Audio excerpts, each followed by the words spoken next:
ఇదంతా మొత్తం ఆయన మాట్లాడుకోవడం కానీ వయా కిలారి రాజేష్ లోకేష్తో మాట్లాడుకోవడం, దానికి సంబంధించినటువంటి దాంట్లో ఎక్కడైతే ఆయన బేరసారాలు మాట్లాడుకుని నేను డబ్బులు ఖర్చు పెట్టుకుంటా, మీకు డబ్బులు ఇస్తా పార్టీకి అని చెప్పి మాట్లాడుకున్న తర్వాత ఆయన బటన్ నొక్కి డబ్బులు వేస్తే ఆ డబ్బులు మీకు చేరినట్టుగా లోకేష్ నిర్ధారిస్తే చంద్రబాబు నాయుడు బీఫామ్ ఇచ్చాడు. ఇది వాస్తవమా కాదా చెప్పండి? ఇది వాస్తవమైనప్పుడు మీరు మీ పార్టీకి సంబంధించినటువంటి వ్యక్తికి బీఫారం ఇచ్చి ఈరోజు అతను వైఎస్ఆర్సీపీ కోవర్ట్ అనేటువంటి మాట మాట్లాడడం అంటే ఇంతకన్నా దారుణమైనటువంటి పరిస్థితులు మరొకటి ఉండదు. చంద్రబాబు నాయుడు నోటుకుండా పచ్చి అబద్ధాలు వస్తాయి కానీ దారుణంగా వస్తున్నాయి ఈ మధ్య. ఏది పడితే అది మాట్లాడడం, ఏదో ఒక విధంగా నెపం ఎదుటోడికి ఆపాదించడం తప్ప ఇంకొకటి లేదు. ఈ విధంగా సరే అనుకుందాం, నువ్వు చెప్పినట్టే ఆయన ఏదో పెద్దిరెడ్డికి సన్నిహితుడు, దానివల్ల ఆయన వైఎస్ఆర్సీపీ కోవర్ట్ అని చెప్పి నువ్వే మాట్లాడావు.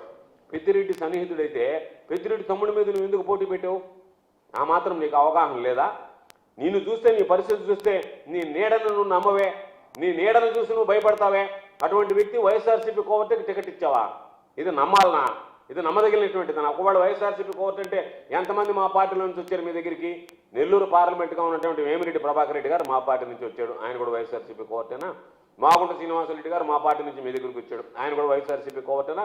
లావు శ్రీకృష్ణదేవరాయలు మా పార్టీ నుంచి మీ దగ్గరికి వచ్చాడు, ఆయన కూడా వైఎస్ఆర్సీపీ కోవర్టేనా? తిరుపతి ఎమ్మెల్యే శ్రీనివాసులు మా పార్టీ నుంచి మీ దగ్గరికి వచ్చాడు, ఆయన వైఎస్ఆర్సీపీ కోవర్టేనా?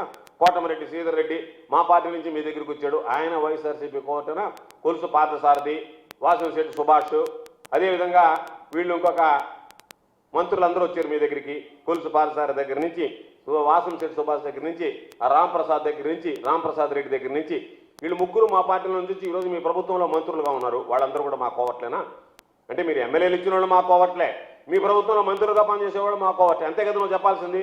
ఎవరైతే ఈ పార్టీ నుంచి అక్కడికి వచ్చారని చెప్తున్నావో వాళ్ళకి టికెట్లు ఇచ్చి గెలిపించావో, కొంతమంది గెలిచారు, కొంతమంది ఓడిపోయారు. ఎవడైనా సరే ఆ పార్టీ నుంచి వచ్చాడంటే వాళ్ళు కోవర్ట్ కింద లెక్కేస్తున్నావు.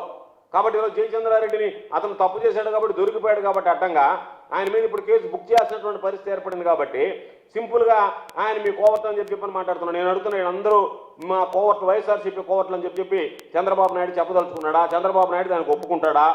కాబట్టి నువ్వు ఎంత డిఫెన్స్లో ఉన్నావు అనేటువంటిది నీ స్టేట్మెంట్లను చూస్తేనే అర్థమవుతుంది. నువ్వు మాట్లాడేటువంటి మాటలను బట్టే అర్థమవుతుంది. చంద్రబాబు నాయుడు మాట్లాడేటువంటి మాటలు, వాడేటువంటి పదజాలాన్ని బట్టే అరే మనం తప్పు చేశాం, దొరికిపోయాం, కాబట్టి అంత డిఫెన్స్లో ఉన్నాం మనం అనేటువంటిది ఈరోజు అర్థమైపోయేటువంటి పరిస్థితి ఏర్పడింది. అందుకనే వైఎస్ఆర్సీపీకి చెందిన వారితో ఈరోజు నువ్వు చెప్పావు కల్తీ లిక్కర్ ఆఫ్రికాలో వీళ్ళందరూ కలిసి దత్తకట్టారు జయచంద్రారెడ్డి వీళ్ళందరూ.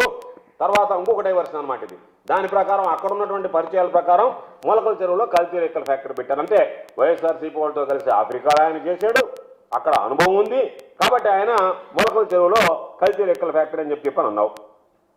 కల్తీ లిక్కర్ ఫ్యాక్టరీ మొలకల చెరువులో ఉండేది ఆంధ్రాలో ఉందా, ఆఫ్రికాలో ఉందా?